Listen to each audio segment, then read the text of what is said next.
Olá, pessoal! Hoje iremos continuar nossa aula sobre enzimas. Na aula passada, nós estávamos falando sobre as enzimas exógenas, ou seja, aquelas enzimas que são extraídas de outros alimentos, de micro-organismos ou de origem animal, em que elas são extraídas de um local e adicionadas ao alimento em alguma parte do processo de produção para uma característica em específico, já que as enzimas elas têm por propriedade a especificidade, ou seja, ela atua em cima de uma única substância que se encaixa molecularmente perfeito na sua enzima, ou seja, há uma combinação específica de uma enzima para um substrato. Então, a última enzima que nós falamos na aula anterior foi sobre a beta-galactosidase.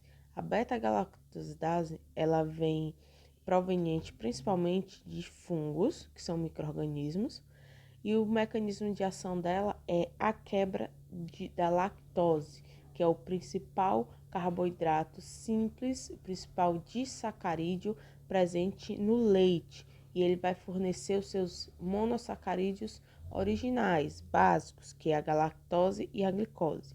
É utilizada principalmente em sorvetes e derivados lácteos para proporcionar redução nos problemas de textura, pois a galactose e a glicose são muito mais solúveis do que a lactose e, além disso, a combinação de glicose e galactose proporciona um sabor muito mais doce do que a molécula de disacarídeo lactose. E, além disso, você proporciona produtos chamados de lac-free, ou seja, livres de lactose, e esses alimentos podem ser consumidos dependendo do grau de intolerância à lactose que o consumidor tem.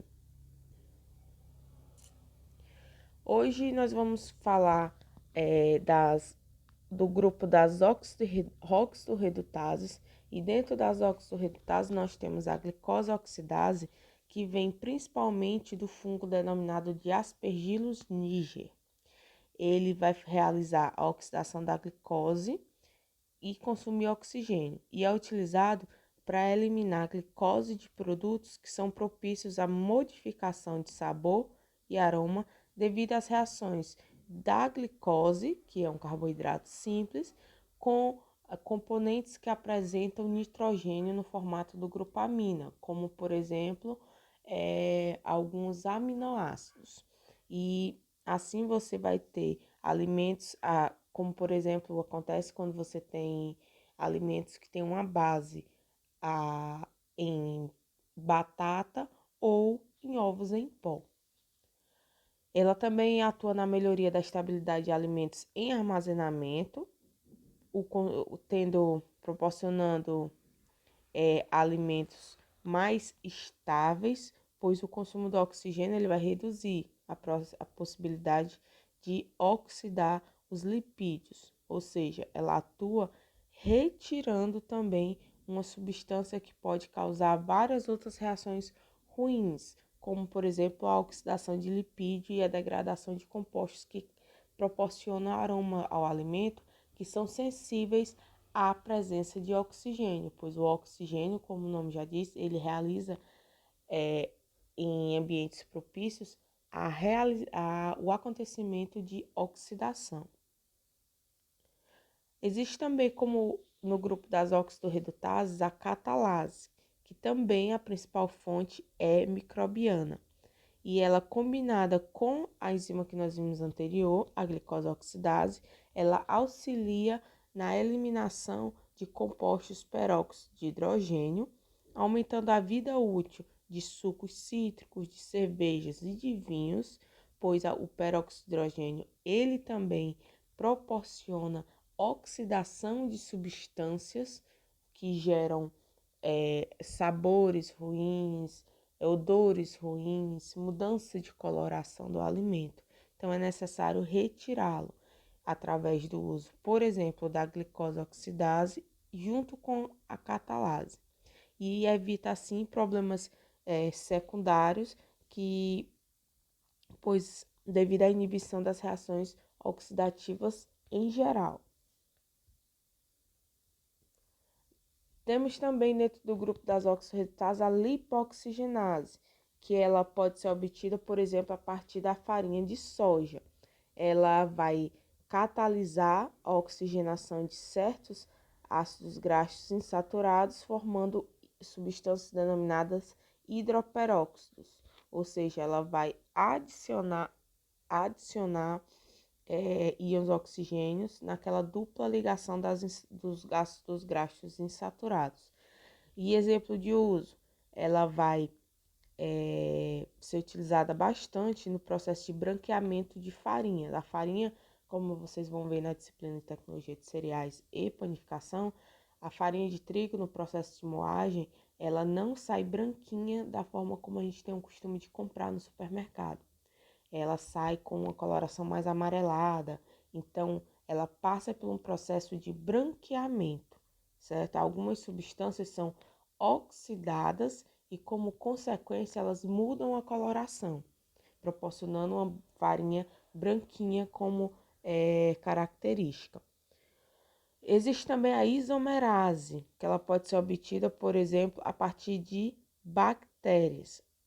O mecanismo de ação ela vai catalisar a transformação da glicose em frutose, transformar um monossacarídeo em outro.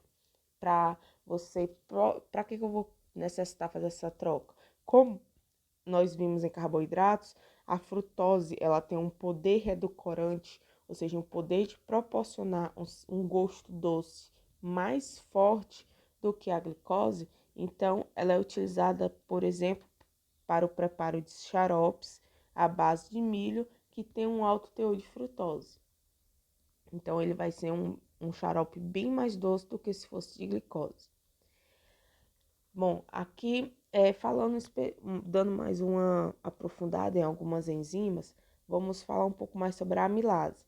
A amilase, como o nome já diz, ela vai atuar em cima de moléculas de amido, de carboidrato, de polissacarídeo amido. Então, ela vai favorecer o processo fermentativo na elaboração, por exemplo, de cervejas e panificação, pois o açúcar que vai ser utilizado para continuar o processo de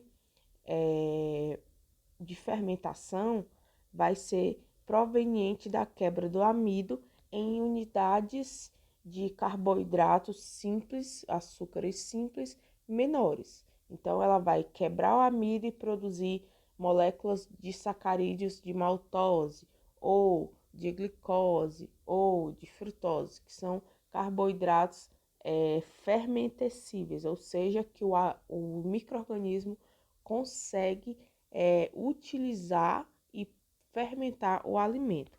Também está presente no processo de maturação de frutas, o desenvolvimento de maciez de uma fruta, quando ela está amadurecendo, a mudança no sabor, de tornar ela mais doce, tudo isso tem como consequência não só a quebra do amido, mas também como outros pontos, mas principalmente em relação à quebra do amido. O amido não tem sabor doce e ele contribui para a textura do alimento. Então, quando ele é quebrado em carboidratos mais simples, você tem como consequência uma mudança de textura, ela auxilia na maciez dos tecidos e principalmente na produção de sabor doce. Nós temos também as pectinases. As pectinases, como o nome fala, elas estão relacionadas às pectinas, dentro do grupo das substâncias pêcticas. Nós falamos em pectina na aula de carboidratos também, ele é um polissacarídeo. Então, ele vai quebrar aquelas ligações glicosídicas existentes entre as unidades básicas que vão formar a pectina. As principais fontes, as plantas, os fungos filamentosos, que são aqueles fungos que nós conseguimos ver com formatinho de algodão, bactérias e leveduras e vai atuar em vários pontos, principalmente modificando a textura de frutas e hortaliças durante o amadurecimento, armazenamento e processamento. Então, esse processo de amaciamento dos tecidos de um vegetal durante o processo de amadurecimento está extremamente ligado à ação das pectinases, porque as substâncias pêcticas, elas são um grupo de substâncias que tem a função de como se fosse um cimento celular nos tecidos vegetais. Então, ele ajuda a dar estrutura, a enrijecer. Quando essas substâncias são quebradas, elas vão favorecer a redução dessa rigidez e tornar a fruta, por exemplo, mais macia. Ela também atua na clarificação e redução da viscosidade de sucos, clarificação para tornar mais claro, tornar mais translúcido, tratamento preliminar de suco de uva para indústrias vinícolas, enriquecimento de proteína de alimentos infantis e auxilia no processo de extração de óleos. Já o grupo das esterases, elas têm função de quebrar aquela ligação nos triacilgliceróis, separar um ácido graxo de um triacilglicerol. Exemplos de atuação no processo de rancidez hidrolítica da gordura do leite, também na carne e no leite, elas apresentam muita importância no setor, assim como também elas vão, ao liberar os ácidos graxos, proporcionar sabor e odores desejáveis, dependendo do tipo de produto. Então, nem sempre uma oxidação ou uma quebra de substâncias vai proporcionar algo indesejável, depende do alimento. O grupo das fenolases, eles oxidam os chamados compostos fenólicos e vão gerar produtos de coloração escura, que nós chamamos de escurecimento enzimático, ou seja, o processo de escurecimento utilizando uma enzima é diferente do processo que nós vimos de caramelização e Maillard, que eles são processos que envolvem caramelização apenas carboidratos, calor e água, e o Maillard, carboidratos, proteínas, água e temperatura, mas não envolve uma enzima no processo. Aqui não, aqui é necessário apenas um composto fenólico, a enzima específica. Se eles entrarem em contato, pronto, já começa a escurecer. É o que acontece com a maçã.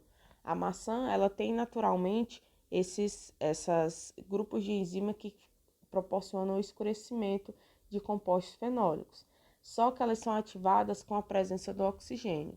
Quando você corta a maçã, a parte interna da maçã começa a entrar em contato com o oxigênio do ar. Então, ativa a enzima que vai causar esse escurecimento. A enzima ativada entra em contato com o seu substrato, como o grupo dos compostos fenólicos, e reage. Nessa reação, ela produz pigmentos de coloração escura, por isso a maçã escurece. Aí outros exemplos, né? Escurecimento enzimático de frutas e hortaliças e um efeito também desejado é no escurecimento de folhas de chá. A lipoxigenase, o grupo das lipoxigenases em geral, tá? Elas catalisam a oxidação de ácidos graxos insaturados e, como exemplos, pode agir como agente de fornecimento de processos oxidativos, como rancificação oxidativa, lá nos lipídios que nós vimos, os principais responsáveis por sabor e odores estranhos em legumes armazenados. A peroxidase, que é a última que falaremos hoje, ela atua na degradação oxidativa de diversos componentes no alimento e é inativada pelo calor, assim como todas as outras enzimas. Por serem proteínas, elas têm uma sensibilidade maior a um ambiente muito ácido, um ambiente muito básico, um ambiente muito quente. Então, os processos de aquecimento dos alimentos para conservar, que vocês irão ver na disciplina de conservação, eles já são suficientes para eliminar a grande maioria das enzimas. Ele é indicado para essa enzima peroxidase, ela é um indicativo de que o processo denominado de branqueamento nos alimentos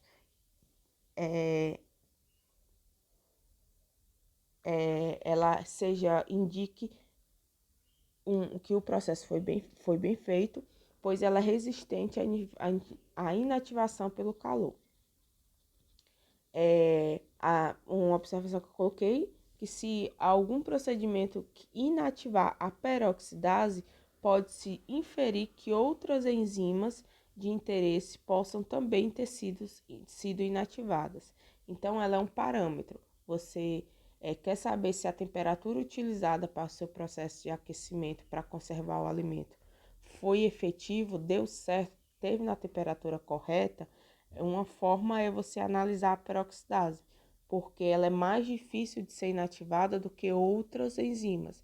Então, se a temperatura foi suficiente para inativar a peroxidase, significa que outras enzimas que poderiam vir a degradar o alimento também foram inativadas.